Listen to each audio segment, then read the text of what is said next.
Shalom, selamat siang. Perkenalkan, nama saya Kesha Salimita Adwali dengan NIM 2214201097, kelas A4 semester 3 dari Universitas Pembangunan Indonesia Manado. Nasionalisme. Pengertian nasionalisme secara etimologis, kata nation berakar dari kata bahasa Latin natio. Kata nation sendiri memiliki akar nascis yang dalam penggunaan klasiknya cenderung memiliki makna negatif. Ini karena kata nasci digunakan masyarakat Romawi kuno untuk menyebut ras, suku atau keturunan dari orang yang dianggap kasar atau yang tidak tahu adat menurut standar atau patokan moralitas Romawi. Pandangan dengan bahasa Indonesia sekarang adalah tidak berada, kampungan, kedaerahan, dan sejenisnya.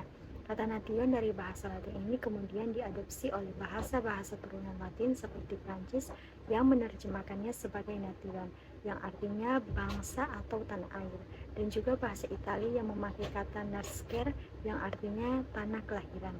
Dalam bahasa Inggris pun menggunakan kata nation untuk menyebut sekelompok orang yang dikenal atau diidentifikasikan sebagai identitas berdasarkan aspek sejarah, bahasa, atau etnis yang dimiliki mereka.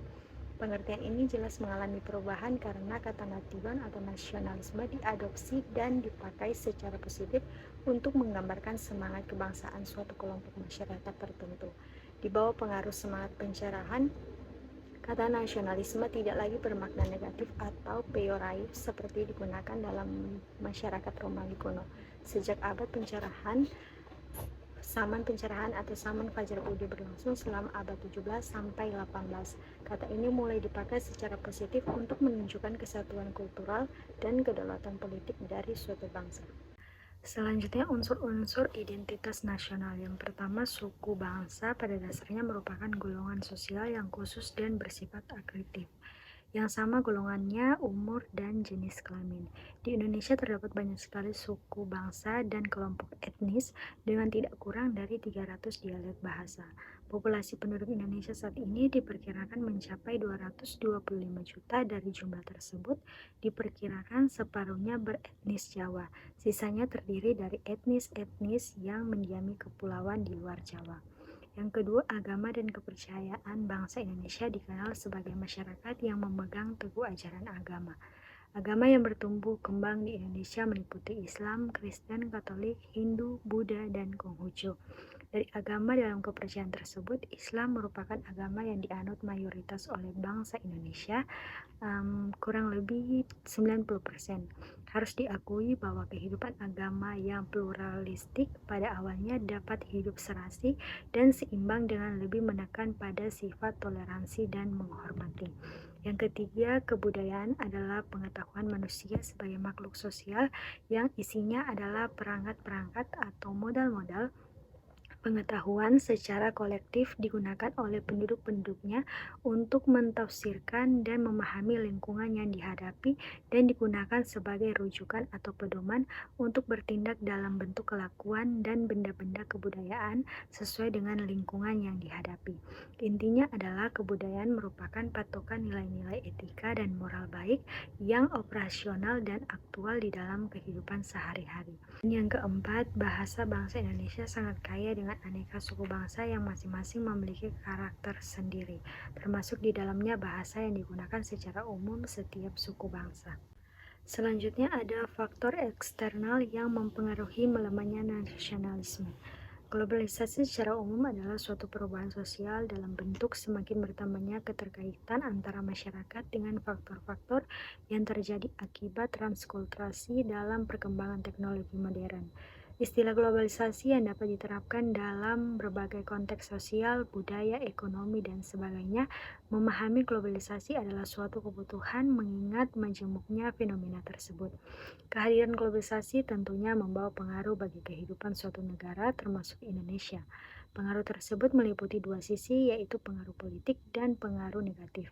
Pengaruh globalisasi di berbagai bidang kehidupan seperti kehidupan politik, ekonomi, ideologi, sosial, budaya, dan lain-lain akan mempengaruhi nilai-nilai nasional terhadap bangsa. Pengaruh globalisasi terhadap nilai-nilai nasionalisme yang pertama, globalisasi politik, globalisasi ekonomi, dan globalisasi secara budaya. provinsialisme, kedaerahan, primordialisme. Ketiga kata tersebut sebenarnya mempunyai arti atau definisi yang kurang lebih sama. Ketiganya sama-sama mempunyai arti sama yang menjunjung tinggi daerahnya atau bersifat kedaerahan. Provinsialisme paham yang menjunjung tinggi provinsi sendiri. Primordialisme paham yang menjunjung tinggi daerah asalnya atau daerah kelahirannya. Sebenarnya menjunjung tinggi daerahnya bukanlah hal yang salah karena setiap orang tidak akan mungkin terlepas dari daerah asalnya.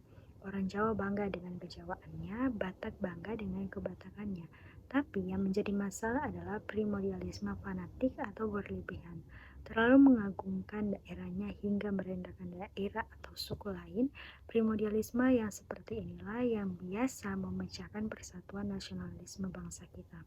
Apabila setiap suku atau daerah di Indonesia menganut paham primordialisme yang berlebihan, biasa dibayangkan nasionalisme Indonesia akan kacau. Yang kedua, separatisme secara umum adalah suatu gerakan untuk memisahkan suatu wilayah atau kelompok manusia dari satu sama lain.